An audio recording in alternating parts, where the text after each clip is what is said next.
अस्सलाम वालेकुम बिस्मिल्लाहिर्रहमानिर्रहीम क़ाला रब्बि इश्रह ली सदरी वयस्सिर ली अमरी वहलुल उक़दतम मिन लिसानी यफ़क़हू क़ौली। ये हज़रत मूसा अलैहिस्सलाम की दुआ थी, जो बड़ी बेहतरीन दुआ है।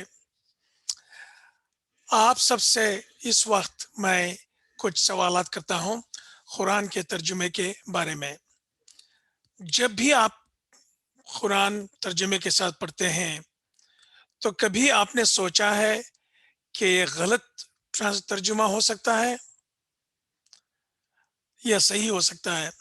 ये सवाल काफ़ी लोगों के ज़हन में इसलिए नहीं आता कि हम उन लोगों पर भरोसा करते हैं जिन्होंने इसको ट्रांसलेशन किया है। आपको पता होगा कि कहीं जब भी किसी ने गलती की है, उसी गलती को बार-बार, बार-बार दोहराई गई है। जी हाँ, 25 आयत करीमा बिल्कुल गलत ट्रांसलेशन किए गए हैं। उन साहबा ने जिन्होंने भी इसकी ट्रांसलेशन की, उनकी नीयत क्या है, वो सिर्फ खुदा ही जाने। इसका सबूत मैं आपको चंद लम्हों में देता हूँ। इस वक्त तकरीबन 50 से ज़ायद ट्रांसलेशंस हैं। मेरे पास मेरे ख्याल से 20-21 हैं। ये मोहम्मद असद साहब की है, और ये है मोहम्मद हुसैन मुशर्रफ हुसैन साहब की है, और यह है साफ़ी कसकस साहब की, और फिर यह है एजाज नकवी साहब की, और कई ट्रांसलेशंस हैं। तो बस आपको कंफ्यूजन होगा कि कौन सी ट्रांसलेशन सही है। जो मैं पढ़ रहा हूँ आज तक, क्या वो सही नहीं था? ये सवालात आपके ज़हन में उठेंगे तो बहुत अच्छी बात है, क्योंकि जब आप कुरान को सही तौर पर समझेंगे, तो आप में कॉन्फिडेंस होगा। कॉन्फिडेंस ये होगा कि मैं सही पढ़ रहा हूँ, मैं सही राह पे हूँ। ये नहीं कि किसी ने कुछ कहा, मैं उसको समझ बैठा। आप किसी भी आयत को लें कुरान में, उसके कम से कम 5 तर्जुमों को पढ़ें, 5 अलग-अलग तर्जुमे।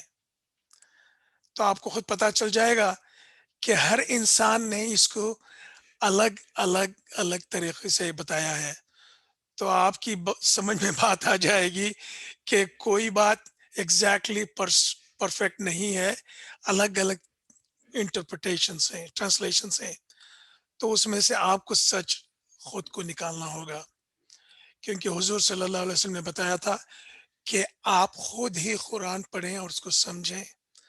जिम्मेदारी इसकी आप पे है, किसी और पे नहीं। तो इसमें सच कौन सी है, कौन सी ट्रांसलेशंस सच हैं, कौन से सही नहीं है? हिलाल खान साहब की एक ट्रांसलेट, 3 पूरे 3 हैं इस वक्त।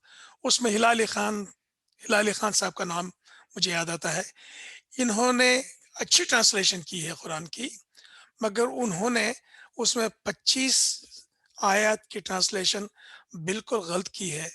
उन्होंने नहीं की है, ये तफसीर इब्ने कसीर, इब्ने तैमिया ने जो लिखी थी, किसी वजह से उसी को दोहराते हैं। कभी सोचा नहीं कि ये सच हो सकता है? उन्होंने नहीं सोचा, मगर ये सोचना आपकी ज़िम्मेदारी है। दूसरी किताबें जो हैं, मोहम्मद असद साहब की ट्रांसलेशन जो मैंने पहले आपको बताई, हाँ, ये मोहम्मद असद की ट्रांसलेशन, ये तकरीबन सही है।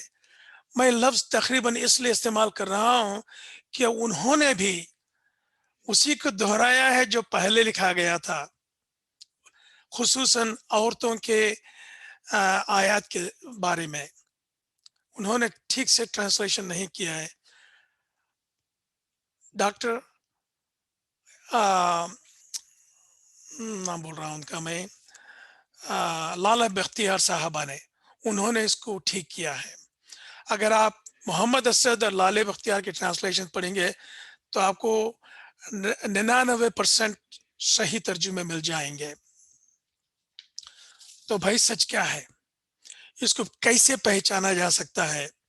देखिए, خدا جو ہے قرآن میں سب سے پہلی آیت وہی ہے رب العالمین کی، وہ سب کا رب ہے، ہندوؤں کا، مسلمانوں کا، عیسائیوں کا، یہودیوں کا، ایتھیس کا بھی، سبھی کا رب ہے وہ سب پہ رحم کرنے والا ہے۔ اور حضور صلی اللہ علیہ وسلم ہمارے نہیں ہیں، وہ سارے عالمین کے لیے آئے ہیں، ہم نے ان کو اپنا بنا لیا ہے، غلط بات ہے، وہ سب کے لیے آئے ہیں، وہ ہمارے بھی ہیں، ہمارے بھی ہیں جس طرح دوسروں کے ہیں۔ تو یہ رحمت بن کے آئے تھے دنیا کے لیے، ان کی زبان سے کبھی بھی ایسا لفظ نہیں نکلے گا جس پہ رحم نہ ہو۔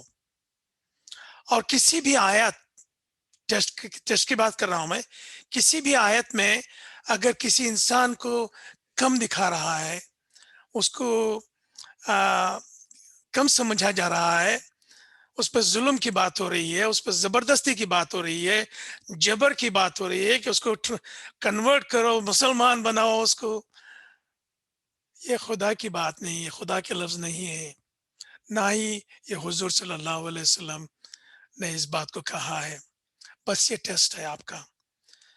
تو میں نے ایک کتاب لکھی ہے امریکن مسلم ایجنڈا، اس کتاب میں نے دو بالکل نئے باب لکھے ہیں۔ ایک ہے ایسنس آف قرآن، یعنی قرآن کا نچوڑ، کس لیے قرآن لکھی گئی ہے، کس لیے اسلام آیا ہے، نماز پڑھنے کے لیے ہی نہیں، وہ بالکل احکامات ہیں، اس کے اصلی مقصد کیا ہے۔ جب بھی ہم مسلمانوں سے پوچھتے ہیں تو کہتے ہیں 5 پلرز ہیں، شہادہ، نماز، روزہ، صلات، نماز، روزہ اور حج، 5 ہیں، یہ صرف ریچولس ہیں۔ قرآن اس سے زیادہ ہے، اسلام اس سے زیادہ ہے، اس سے بڑھ کر ہے۔ اس کے 12 ویلیوز ہیں اس میں، جو پہلی بار لکھے ہیں میں نے، اچھا یہ سینس، تو اس میں نے سمجھایا ہے کہ کیا ہے اس کا نچوڑ، آپ پڑھ لیں گے۔ اور دوسرا چیپٹر جو ہے، باب ہے قرآن کے ویلیوز، جو 5 پلرز کی بات نہیں کر رہا ہے، ویلیوز جیسے سچ، جسٹس، انصاف، اعتماد، بھروسہ، انصاف، ایسے 12 ویلیوز لکھے گئے ہیں اس کتاب میں۔ اور یہ 12 ویلیوز کس طرح دنیا میں ایک اچھا نظام پیدا کر سکتی ہے، اسلامی نظام نہیں، ایک اچھا نظام پیدا کر سکتی ہے، جس سے ہر انسان، خدا کی ہر مخلوق بنا خوف کے رہ سکے، سکون سے، آرام سے، جنت میں۔ وہی جنت ہوتی ہے جہاں آپ کو کانفلکٹ نہیں ہے، کسی سے خوف نہیں ہے بھگانے کا، یہ ظلم کا، تو وہ اس کے ویلیوز کنٹریبیوٹ کرتے ہیں، یہ بالکل پڑھنا ضروری ہے۔ اب آپ ایسا کیجئے، یہ ہمارا چینل جو ہے، اچھا جو یہ اگلے 30 آیت کی بات کی تھی میں نے، وہ اگلے ویڈیوز میں آپ کو پیش کرتا چلوں گا، وہ میرے ٹرانسلیشن نہیں ہے جناب، جنابہ، تو یہ دوسرے لوگوں کے بالکل علیحدہ ٹرانسلیشن، 50 میں سے میں 5 چنوں گا جو بالکل علیحدہ ہیں، ان کو آپ کے سامنے پیش کرتا ہوں، آپ خود سوچ لیں، سچ کو جاننا آپ کا فرض ہے، میرا نہیں ہے، کیونکہ قیامت کے دن جواب آپ کو دینا ہے، نہ مجھے، نہ کسی امام صاحب کو یا کسی اولیاء اللہ کو یا ایون حضور صلی اللہ علیہ وسلم کو، یہ جواب آپ کو دینا ہوگا، تو سچ جاننا آپ کا فرض ہوتا ہے۔ تو میں انشاءاللہ میں آپ کے سامنے پیش کروں گا، تب تک کے لیے یہ جو چینل جو ہے ایسنس آف اسلام ہے، یہاں پہ جو ریڈ بٹن ہے اس کو اگر آپ پش کر دیں گے تو خود بخود سبسکرائب ہو جائے گا، اور آئندہ انشاءاللہ جب بھی میں نئے ویڈیوز بناؤں گا ان آیات کے بارے میں آپ کو ملتے رہیں گے۔